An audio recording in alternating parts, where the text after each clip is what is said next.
नमस्कार, बहुत स्वागत है। A very warm welcome to all of you. मैं हूं आपके साथ भावना शर्मा। अलग अलग राशियों की हम बात कर रहे हैं जुलाई के महीने के लिए, और इस वीडियो में मैं आपसे बात करूंगी कन्या राशि यानी कि वर्गोस के लिए जुलाई का पूरा महीना क्या कुछ परिस्थितियां लेकर के आ रहा है। तो सबसे महत्वपूर्ण बात तो ये है कि देखिए, जुलाई के महीने में ना अष्टम भाव में राहु और बृहस्पति की युति बनती है। ये काफ़ी कुछ इंडिकेशंस दे रही है। इसके अलावा शुक्र की परिस्थिति भी आपके लिए जुलाई के महीने में बहुत अच्छे परिणाम आपको नहीं दे रही है। वहीं पर शनिदेव जो हैं वो छठे भाव में वक्रत्व की स्थिति में है, लेकिन आपके लिए कुछ न कुछ प्रोबेबिलिटीज़ आपके वर्क फ्रंट पर लेकर के ज़रूर आएंगे। और ख़ास तौर पे आप देखेंगे रिलेशनशिप पार्ट भी यहाँ पर एक अप एंड डाउन वाले फेज़ के बाद सिचुएशंस बेहतर करता हुआ नज़र आता है। तो आप लोगों के लिए बाकी सारे प्लैनेट्स जो हैं उसका क्या कुछ परिणाम, क्या कुछ असर पड़ेगा आप सबके ऊपर, इसके बारे में हम इस वीडियो में बात करेंगे। एक ओवरव्यू की मैं बात कर लूँ तो देखिए, जैसे मैंने अभी आपसे कहा कि सबसे पहली बात तो कन्या राशि क्योंकि बुध की राशि है, और अब इस महीने के अंदर अगर मैं बात करूं तो सबसे इम्पोर्टेंट बात यह है कि महीने की शुरुआत में ही, जब तक देखिए सूर्यदेव ट्रांजिट नहीं कर जाते, तब तक परिस्थितियां आपके लिए कुछ इस तरह की रहेंगी कि आपका कॉन्फिडेंस अच्छा रहेगा। आप काफ़ी हद तक बढ़ चढ़ कर मेहनत करेंगे। आप हर चीज़ में अपना इंटेलिजेंस जो है वो दिखाएंगे। कार्य क्षेत्र के लिहाज से महीना बढ़िया रहेगा लगभग 14 से 15 जून तक। लेकिन उसके बाद परिस्थितियों में थोड़ी बहुत कॉन्फ्लिक्ट, थोड़ी बहुत डिफ़िकल्टीज आती हुई नज़र आती हैं। दूसरी बात, शनि जो हैं, क्योंकि शनि की जो स्थिति बनती है वो छठे भाव में बनती है। हालांकि वक्री है, लेकिन आपको एक सेटिस्फैक्शन नहीं मिल पाएगी किसी भी कार्य के अंदर। आप मेहनत करेंगे, आप हार्डवर्क करेंगे, आप फोकस्ड होकर के कार्य भी करेंगे, लेकिन एक लेवल ऑफ सेटिस्फैक्शन जो होता है ना, वो कहीं ना कहीं पे कम रहेगा। अध्यात्म से हालांकि आपका जुड़ाव ज़्यादा हो जाएगा, स्पिरिचुअलिज्म से जुड़ाव ज़्यादा हो जाएगा। बृहस्पति राहु दोनों अष्टम भाव में है। ऑकल्ट में दिलचस्पी बढ़ेगी। इस तरह की रिसर्च वर्क अगर आप करते हैं उसमें आपकी दिलचस्पी बढ़ेगी, या फिर जो बच्चे या जो स्टूडेंट्स या जो रिसर्चर्स हैं उनका वो इस फील्ड में कुछ बहुत करना चाहते हैं काफ़ी कुछ, तो उनके लिए इस अवधि के अंदर जुलाई का महीना बहुत ही ज़्यादा प्रोडक्टिव रहेगा। कोई एक बेंचमार्क आप सेट कर सकते हैं अपने आसपास के लोगों के लिए। अगर मैं ओवरऑल बात करूं तो देखिए, जुलाई का महीना बहुत मध्यम परिणाम आपको दे सकता है, लेकिन सबसे इम्पोर्टेंट बात यह है कि इस महीने के अंदर अगर आप जितना आपने सोचा है उससे भी कम मेहनत करेंगे तो कहीं ना कहीं पे रिजल्ट्स और कम हो जाएंगे। इम्पॉर्टेंट ये है कि आप अपना टारगेट ऊंचा सेट कीजिए अपने कैलिबर के अकॉर्डिंगली, लेकिन थोड़ा सा ऊंचा सेट कीजिए सो दैट उसके लिए आप मेहनत भी अकॉर्डिंगली ज़रूर करें। हालांकि इस महीने के अंदर लव रिलेशनशिप्स बहुत बढ़िया रहेंगे, और ख़ास तौर पर किसी नए कार्य की शुरुआत करने के लिए भी महीना बहुत बढ़िया रहेगा। अब एक एक करके हम हर एक एस्पेक्ट के बारे में बात करेंगे। सबसे पहले आपका कार्यक्षेत्र जो है वो कैसे प्रभावित होगा, आपका जो आजीविका है, आप जो काम करते हैं, प्रोफेशनल लाइफ आपकी कैसे प्रभावित होगी। तो देखिए, इस महीने के अंदर क्योंकि जो बृहस्पति हैं वो अष्टम भाव में, शुक्र जो है वो 12वें भाव में विराजमान है, और वो काफ़ी हद तक लग्जरीज में कमी लेकर के आएंगे, काफ़ी हद तक खर्चे को बढ़ाएंगे, काफ़ी हद तक आप देखेंगे आपके जो प्रोफेशनल पार्ट है वहाँ पर बदलाव दिखाई देते हैं, चेंजेस दिखाई देते हैं। आप बार बार कोशिश करेंगे कि भाई नौकरी में कुछ बदलाव करें, व्यवसाय में कुछ बदलाव करें। इस तरह की परिस्थितियाँ जो है वो नज़र आती हैं। हालांकि 15 जुलाई तक आप बहुत कॉन्फिडेंट रहेंगे, आपकी विल पावर बहुत अच्छी रहेगी, आप कामकाज करने के लिए तत्पर रहेंगे, और किसी भी काम को ऑन द स्पॉट आप करने का प्रयास करेंगे। दैट मीन्स हार्ड वर्किंग रहेंगे। लेकिन इस महीने के अंदर ख़ास तौर पे अगर मैं इनिशियल फेज़ की बात करूं तो वहाँ पर आपकी करियर ग्रोथ नज़र आती है, अपॉर्चुनिटीज़ आपके लिए बनती हुई नज़र आती हैं। लेकिन साथ ही साथ में जो प्रतिद्वंदी हैं, आपके जो कॉम्पिटिटर्स हैं, वो भी बहुत ज़्यादा एक्टिव नज़र आ रहे हैं। तो इस लिहाज से अगर देखा जाए तो आपको थोड़ा सा अलर्ट रहना चाहिए। लेकिन वक्री शनि छठे भाव में आपके करियर में ग्रोथ ज़रूर देगा, और काफ़ी हद तक आपके जो गुप्त शत्रु हैं उनको भी शांत करेगा। 12वें भाव में इस अवधि में मंगल की जो स्थिति बनती है वो करियर में विकास में कहीं ना कहीं पे बाधा लेकर के आ सकती है। दैट मीन्स आप आगे बढ़ रहे हैं, आप मेहनत कर रहे हैं, लेकिन ये जो 12th हाउस से जुड़ाव है ना, ये कॉन्फ्लिक्ट्स या फिर कोई ना कोई ऑब्स्टैकल, कोई ना कोई डिफ़िकल्टी लेकर के ज़रूर आएगा। आपकी काम पूरा तो होगा लेकिन एक डिफ़िकल्टी के साथ हो सकता है।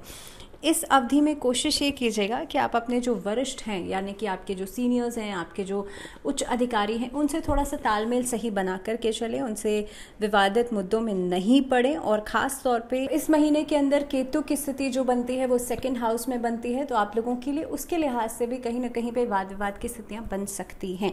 तो कोशिश कीजिएगा आप बहुत विवेक से, बहुत शांति से, धैर्य से कार्य करें, और बहुत ज़्यादा प्रतिस्पर्धा अगर आपके लिए लेटर हाफ में आती है तो उसको बहुत ही पॉजिटिवली हैंडल करेंगे तो बेहतर रहेगा। बात करते हैं वित्तीय स्थिति की, यानी कि आपके लिए फाइनेंसेस कैसे रहेंगे। और वित्तीय स्थिति के हिसाब से देखिए, खर्चा इस महीने में बढ़ेगा। काफ़ी हद तक एक्सपेंडिचर को मैनेज करना आपके हाथ में है, तो कहीं ना कहीं पे आप बजट बना करके चलें और खर्चा बहुत सोच समझ के कीजिएगा। इस अवधि में अगर मैं फाइनेंसेस की बात करूं तो काफ़ी हद तक आप देखेंगे इन्वेस्टमेंट्स के ऊपर हालांकि आप ध्यान देंगे, लेकिन लग्जरीज़ के ऊपर भी खर्चा कर सकते हैं, लेकिन उसके बावजूद भी लग्जरीज़ में कमी रहेगी। जैसे मैंने पहले कहा था कि शुक्र 12th हाउस में रहेगा, लग्जरीज़ में कमी लेकर के आएगा। वाहन से संबंधित किसी चीज़ में आप इन्वेस्ट कर सकते हैं। इस महीने के अंदर धन की हानि होने का खतरा हो सकता है, तो अगर आप कहीं पर पैसा लगा रहे हैं, आपको बहुत ज़्यादा आइडिया नहीं है, आपको बहुत ज़्यादा नॉलेज नहीं है, मान लीजिए शेयर मार्केट, म्यूचुअल फंड्स या फिर किसी भी तरीके की कोई भी कार्य में आप पैसा लगा रहे हैं, तो वहाँ पर बहुत सोच समझकर, बहुत वाइसली डिसीजन लीजिएगा। अगर नॉलेज नहीं है, आपको एक्सपीरियंस नहीं है, तो वहाँ से बैकफुट पे रहिएगा। इस महीने के अंदर आपको लोन्स लेने के लिए भी अवॉइड करना चाहिए। अगर आप कर्जा लेना चाहते हैं तो उसे अगले महीने के ऊपर टाल दीजिएगा। बहुत ज़्यादा देरी से कोई कार्य करने में भी लॉसेस आ सकते हैं, या कोर्ट कचहरी के मामलों में भी पैसा बहुत ज़्यादा खर्च होता हुआ नज़र आता है। अगर कोई ट्रैवल प्लान्स हैं उसे बिना सोचे समझे नहीं बनाइएगा। तो ये कुछ चीज़ें हैं जो कि आपको ध्यान में रखने वाली हैं, और ख़ास तौर पे इस महीने के अंदर जितना ज़्यादा बजट को फॉलो करेंगे उतना ही आपके लिए बेहतर रहेगा। बात करते हैं आप लोगों के लिए स्वास्थ्य की, तो देखिए राहु बृहस्पति दोनों ही अष्टम भाव में है, तो आपका स्वास्थ्य जो है वो काफ़ी हद तक प्रभावित होगा। केतु सेकंड हाउस में है, पाचन तंत्र से जुड़ी हुई समस्याएं पैदा हो सकती हैं, डाइजेशन से जुड़ी हुई गैस्ट्रोइंटेस्टाइनल प्रॉब्लम हो सकती हैं, गैस्ट्रिक अल्सर्स की प्रॉब्लम हो सकती है। इस चीज़ का बहुत ज़्यादा ध्यान रखिएगा। All of a sudden accidents के लिए आप बहुत ज़्यादा प्रोन हो सकते हैं, तो अगर ड्राइव कर रहे हैं, बहुत ज़्यादा ट्रैवल कर रहे हैं, अपना ध्यान रखिएगा। शरीर में किसी तरह का ट्यूमर से संबंधित कोई समस्या आ सकती है, तो आप कोशिश कीजिएगा अपने ब्लड सर्कुलेशन लेवल्स का बहुत ज़्यादा ध्यान रखें। इस महीने के अंदर फिटनेस का बहुत ज़्यादा ध्यान रखें। जितना ज़्यादा आप खुद को योग में, एक्सरसाइजिंग में इंडल्ज करेंगे उतना ही आपके लिए बेहतर रहेगा।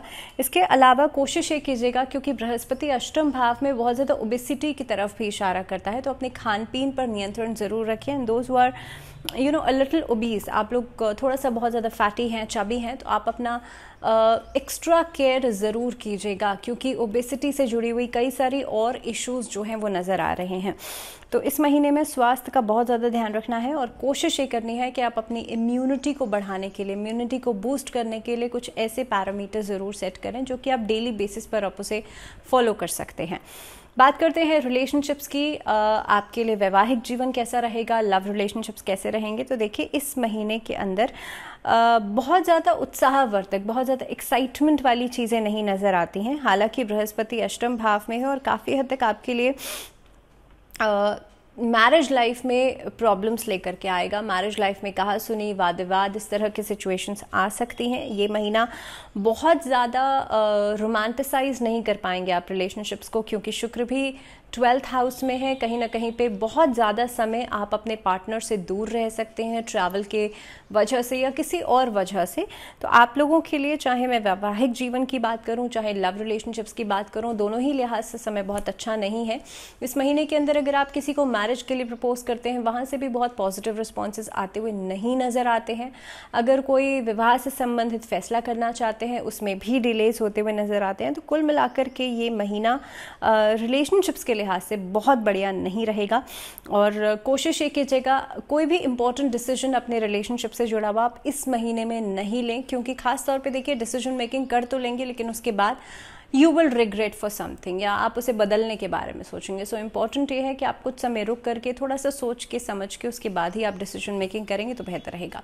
पारिवारिक जीवन की बात करते हैं तो आप लोगों के लिए देखिए, इस राशि वाले लोगों के लिए आपसी रिश्तों में थोड़ी बहुत कहा सुनी, आपसी रिश्तों में समस्याएं आती हुई नजर आती हैं। खास तौर पे 15 जुलाई तक आपके लिए सिचुएशंस इस तरह की रहेंगी कि आपके सीनियर्स के साथ या आपके घर में जो बड़े बुजुर्ग हैं उनके साथ छोटी छोटी बातों को लेकर के क्लैशेस हो सकते हैं इस महीने के अंदर, क्योंकि बृहस्पति अष्टम भाव में है और चतुर्थ भाव के स्वामी हैं, तो उसके कारण भी आप देखेंगे आपस में रिश्तों में कड़वाहट इनिशियल फेज में आपके लिए ज़रूर नज़र आएगी। और ख़ास तौर पे छठे भाव में शनि की उपस्थिति काफ़ी हद तक आपसी रिश्तों में गलतफहमियों की तरफ इशारा कर रही है, मानसिक तनाव की तरफ इशारा कर रही है। काफ़ी हद तक आप देखेंगे कि बीच छोटी छोटी बातों को लेकर के मिसअंडरस्टैंडिंग्स हो सकती हैं।